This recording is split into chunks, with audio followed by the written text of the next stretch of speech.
আপনারা দেখেন যে মুরগির বাচ্চাগুলো ছাড়ার পরে কতটা চঞ্চল অবস্থায় আছে। তো আজকে আপনাদেরকে দেখাবো আসলে কীভাবে বোর্ডিং করলে এত সুন্দর হয়। তো দেখতে থাকুন ভিডিওটি, মূল ভিডিও। আসসালামু আলাইকুম, আশা করি সকলে ভালো আছে। আমি আলহামদুলিল্লাহ আপনাদের দোয়া ভালো আছি। তো নিয়ে আসলাম আরেকটি ভিডিও। এটা হচ্ছে আমরা আসলে কীভাবে মুরগিকে পালন শুরু করি। দেখেন আমাদের খামারে চলে আসছি আমরা। এখন আমি একটু খামারটা ঘুরে দেখতেছি, কারণ হচ্ছে আজকে বাচ্চা বোর্ডিংয়ে দেওয়া হবে। আমার খামারের লোক আছে সাকিন, যে আমার খামারে সব কিছু দেখশন করে। এখানে আমি দেখতে আসলাম চারপাশে কী অবস্থা, তেমন আসা হয় না এই খামারে। তো বাচ্চা চলে আসছে আমাদের খামারের সামনে। দেখেন এগুলো হচ্ছে মিশরীয় ফাওমি। বাচ্চাগুলো দেখে নিলাম কী অবস্থা। বাচ্চাগুলো খুবই মাশাআল্লাহ হ্যাচারি থেকে আসছে কিছুক্ষণ আগে মাত্র। খুবই সুন্দর মাশাআল্লাহ বাচ্চাগুলা দেখতে শুনতে, এবং সাইজ খুবই ভালো। তো আলহামদুলিল্লাহ বোর্ডিং রেডি হয়ে গেছে আমাদের। এই বোর্ডিংয়ের মধ্যে আমরা পেপার টেপার বিছায়া দেওয়ার পরে আগে থেকে লাইট জ্বালানো ছিল, আমরা লাইট জ্বালিয়ে রাখছিলাম। ১ থেকে ১ ঘন্টা আগে আমরা লাইট জ্বালায় রাখছি। আর শুধু লাইটই জ্বালায় রাখি নাই, আমরা হচ্ছে সব কিছু ওকে করে দিলাম। তারপর একটার বোর্ডিংয়ের মধ্যে আমরা এখানে ছেড়ে দিলাম হচ্ছে টাইগার মুরগির বাচ্চা। এগুলো হচ্ছে CPF3 টাইগার মুরগির বাচ্চা। ওই যে ২টা পিচ্চি আছে ওরা ছাড়তেছে। আরেকটার মধ্যে ছাড়া হয়েছে আপনার মিশরীয় ফাওমি। এখানে হচ্ছে আমরা এটার মধ্যে মিশরীয় ফাওমি ছাড়লাম। এটার মধ্যে ছাড়লাম হচ্ছে টাইগার মুরগির বাচ্চা। তো ২টার মধ্যে মিলে আমরা হচ্ছে টোটালি ৯০০ আর ৫০০ ১৪০০ বাচ্চা ছাড়লাম। তো এইমাত্র বাচ্চাগুলো ছাড়া হয়েছে। ছাড়ার পরে দেখুন বাচ্চাগুলো কত চঞ্চল, হাঁটতেছে, দৌড়তেছে। তো এটার আসলে মূল রহস্যটা কি সেটা আমি আপনাদেরকে জানাচ্ছি। একটা বোর্ডিংয়ে বাচ্চা কীভাবে ভালো থাকবে, এটার জন্য কি করতে হবে। দেখেন আমাদের এই ব্রুডারের বাচ্চাগুলা কত সুন্দর। আমরা কিছু করি না, লাইট হুবার ফিটিং করে রাখছি।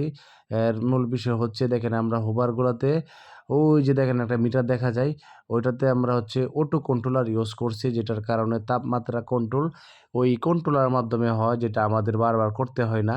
ওই কন্ট্রোলার আমরা একটা তাপমাত্রা সেট করে দিছি, যে ৩৫°C প্রথম অবস্থায়, তারপর একটু কমায় দিছি। এইভাবে আসলে আমরা তাপমাত্রা সেটিং করে দেওয়ার কারণে বাচ্চাগুলো খুব সুন্দর হিট পাইতেছে এবং নাভিগুলা শুকায় যাইতেছে। যার ফলে বাচ্চার মর্টালিটি কম হইতাছে। শীত এবং গরম দুটার মধ্যেই তাদের সহনশীলতা পাচ্ছে। কারণ একটা যে তাপমাত্রার প্রয়োজন ওই তাপমাত্রাটা আমরা দিতেছি। দেখেন এখানে আমরা সেটিং করে দিছিলাম তাপমাত্রা। যখন হচ্ছে আমাদের প্রয়োজন তাপমাত্রা উঠার, তখন ওই লাইট জ্বলবে।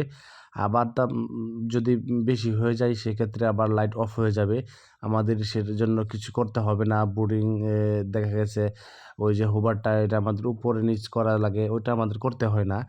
তো এরকমভাবে যদি আপনারা ব্রুডিংয়ের মধ্যে এই অটো কন্ট্রোলারগুলা ইউজ করে হোভার মধ্যে ইউজ করেন, সেক্ষেত্রে হচ্ছে আপনাদের ব্রুডিংগুলা খুবই সুন্দর হবে।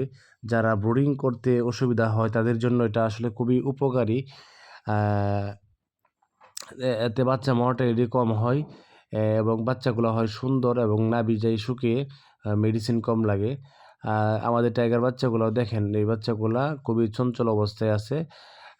আমরা হচ্ছে বাচ্চা ছাড়ার পরে আমরা এখন পানি দিব, খাবার দিব। তারপরে হচ্ছে ব্রুডিংয়ে যে নাভি শুকানো এবং যে অ্যান্টিবায়োটিক ওষুধ দেওয়া হয় সেই মেডিসিনগুলো দিয়ে আমরা ৫ দিন ব্রুডিং করব। তারপর হচ্ছে আমরা ৫ দিনের পরে হচ্ছে রানীক্ষেত ভ্যাকসিন, ওই শিডিউল অনুযায়ী আমরা সকল কার্যক্রম চলবে আরকি। ওই যে দেখতেছেন যে তারটা ঝুলে আছে, ওটা হচ্ছে সেন্সর। ওইটার মাধ্যমে আসলে তাপটা নির্ধারণ করা হয়। এটা হচ্ছে আমরা দেখাচ্ছি যে আমাদের যে একটা প্যারেন্টস আছে, এটা হচ্ছে আমাদের কালার বার্ড মুরগির প্যারেন্টস।